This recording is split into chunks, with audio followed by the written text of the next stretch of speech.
More strikes in the Gulf countries on the 10th day of the conflict in West Asia, and smoke was seen rising after an Iranian drone strike on Bahrain's only oil refinery, Bapco Energies. This prompted the company to declare force majeure on its operations and halt them. Remember, this comes after US and Israel, in a first since the start of the conflict, struck oil facilities across Iran, including in capital city of Tehran. Let's go across to Aditya Rajkol for more on this. Aditya, now this oil refinery in Bahrain also hit. Also sirens sounded and citizens have been urged to reach a safe place.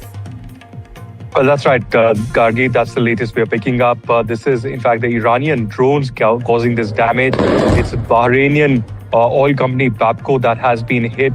That's the latest we're picking up. This comes just 2 days after Israel had carried out huge attacks, airstrikes in Tehran on the oil depots, and that has led to a huge escalation as well. And now Iran is hitting on oil depots and oil refineries across Bahrain, Kuwait, and Saudi Arabia.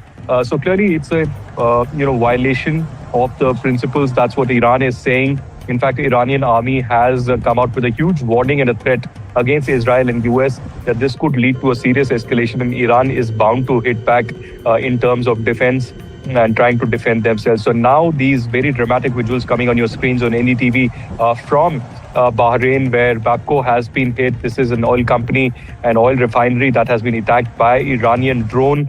We had similar visuals coming in earlier from Kuwait and Saudi Arabia as well. We don't know the extent of the damage that has been caused. There have been efforts to douse the fire in this entire area, but very, very dramatic and concerning visuals coming in from Bahrain, where an oil refinery has been hit.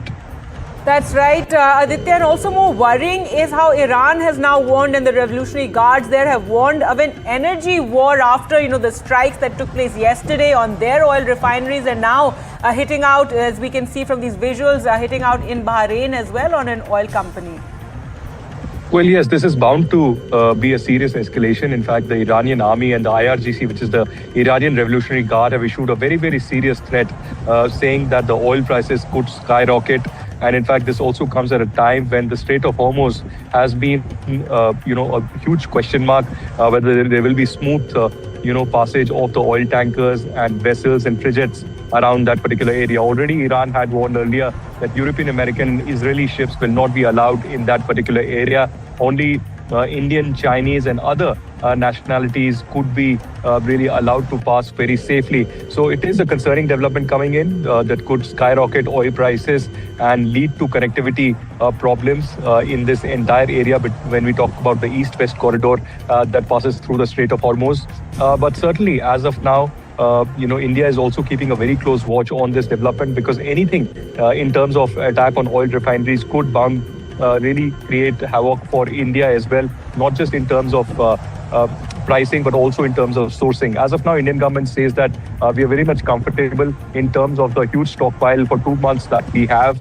But clearly, as of now, Indian government is keeping a very close watch on how things unfold. India has urged for diplomacy and dialogue to pave the way forward, and there should be an urgent ceasefire that should be adopted. It doesn't seem like, with the kind of visuals that are coming in and attacks from both sides, there's a very, very strong and aggressive military posturing from both sides, and both sides seem to be aggressively attacking each other.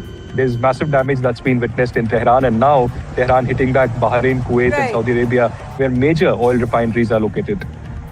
All right, thanks so much, Aditya, for joining us with those details. Let's go across to Gauri Dwivedi also for more on, Gauri, this oil shock that we are facing. It's already sent markets tumbling, with oil crossing, $100 a barrel. And now the Iranian Revolutionary Guards, they're threatening that if these sort of attacks continue on oil refineries, they say we can also play this game, they've said, and even threatening that, the price of oil could go across $200 per barrel if this continues. So a huge worry for governments across the world. Absolutely, Gargi. This is an extremely concerning situation for governments around the world, and India is no exception.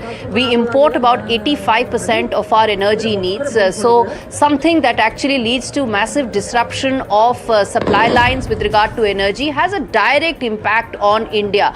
As far as the comment that has been made by the Iranian Revolutionary Guard spokesperson, comparison that can you afford a $200 barrel kind of a crude price? Of course not. No government, nobody in the world can afford that, and that includes America and Europe as well, which is why the energy shock that Iran is actually threatening could have huge impacts on economies around the world.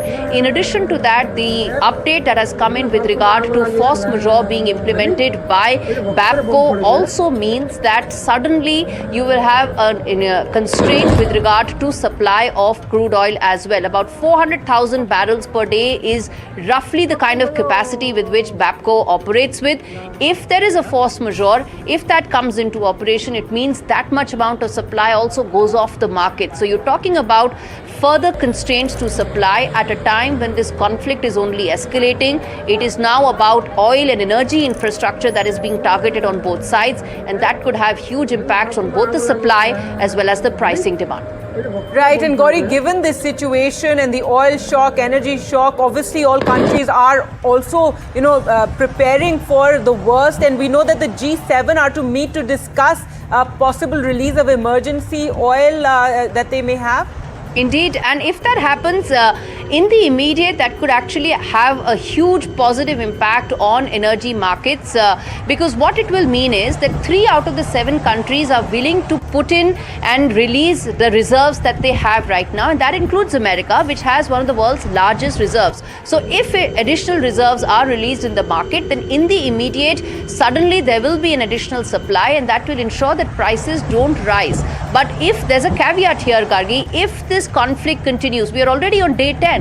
If this conflict continues, such interim measures can only provide that much relief because, then you're looking at a long-term impact of these energy markets being under tremendous pressure because of deep supply constraints.